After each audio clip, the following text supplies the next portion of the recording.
오늘 말씀 보면 유다 왕 여호람에 대한 기록입니다. 유다 왕 여호람은 여호사밧 왕의 아들로 32살의 왕이 돼서 8년을 통치했습니다. 여호람 왕이 어떤 왕이었느냐는 평가는 18절 말씀에 나옵니다.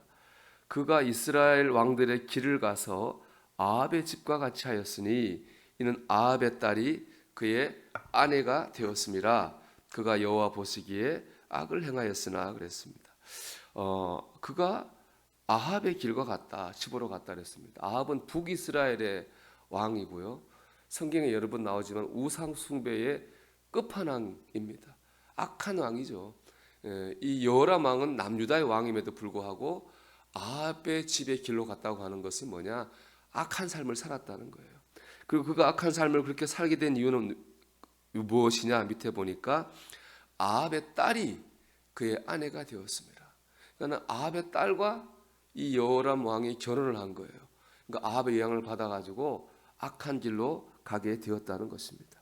그리고 이 북이스라엘인 아합의 딸과 이 남유다의 여호람 왕을 결혼을 주선한 사람은 바로 여호람 왕의 아버지인 여호사밧 왕이었습니다. 여호사밧 왕은 믿음이 참 좋은 왕이었는데 아들을 결혼시키는 부분에 있어가지고는 믿음으로 하지 못했습니다. 정략 결혼이죠. 어떤 정치적 이익을 위해서 북이스라엘 왕인 아합 왕의 딸과 자기 아들을 결혼을 시켰습니다. 그렇게 해서 눈에 보이는 이익을 얻게 되었을지 모르지만 오늘 말씀에 나온 것처럼 아들의 영혼에 대해서는 아주 심각한 악 영향을 미쳤습니다. 이를 보면 믿음이 좋은 사람도 잘못된 길로 갈 수 있습니다. 그리고 그 잘못된 길로 가는 이유는 다른 것이 아니라 눈에 보이는 인간적인 이익 때문에 잘못된 길로 갑니다. 물질적으로나 정신적으로나 혹은 감정적으로 물러설 줄을 모르고 내 이익과 내 입장과 내 생각만 가다가 보면은 영혼에 악영향을 끼치는 잘못된 말과 행동을 할 수 있는 겁니다. 우리는 이렇게 말하고 행동하는 게 과연 내 영혼에 유익이 될까? 이걸 생각을 해야 됩니다. 더 나아가 다른 사람의 영혼도 생각을 해야 되는 거죠. 결국에는 이 여호사밧 왕의 잘못된 행동 때문에 그 아들의 영혼이 피해를 보지 않았습니까?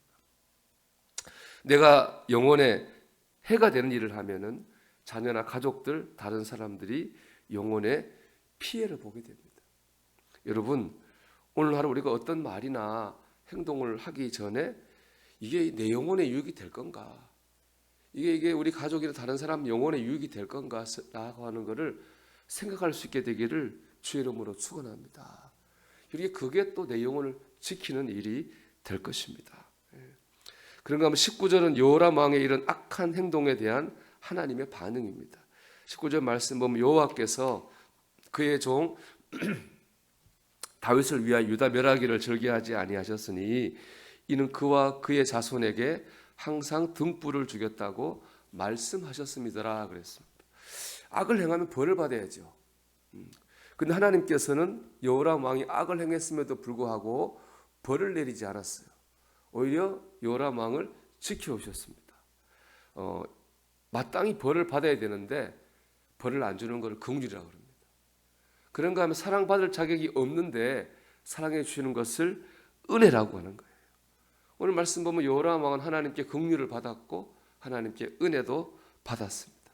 그 이유는 뭐 때문에 그렇습니까? 오늘 말씀 보니까 다윗을 위하여 그랬습니다. 그의 조상인 다윗 왕 때문에 그렇습니다. 하나님은 다윗에게 약속했거든요. 다윗 자손들을 지켜주겠다고 약속하셨어요. 그의 자손들이 왕이 되게 하겠다고 약속하셨어요. 하나님은 다윗과 한 약속을 지키기 위해서 여호람 왕에게 긍휼과 은혜를 베풀어 주신 것입니다.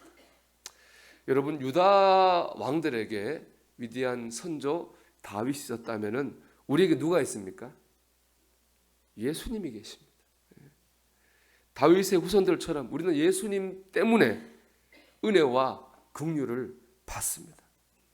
예수님은 하나님의 뜻을 이루기 위해 십자가에서 죽기까지 순종하셨어요. 십자가에 죽으실 만큼 우리를 사랑하셨습니다.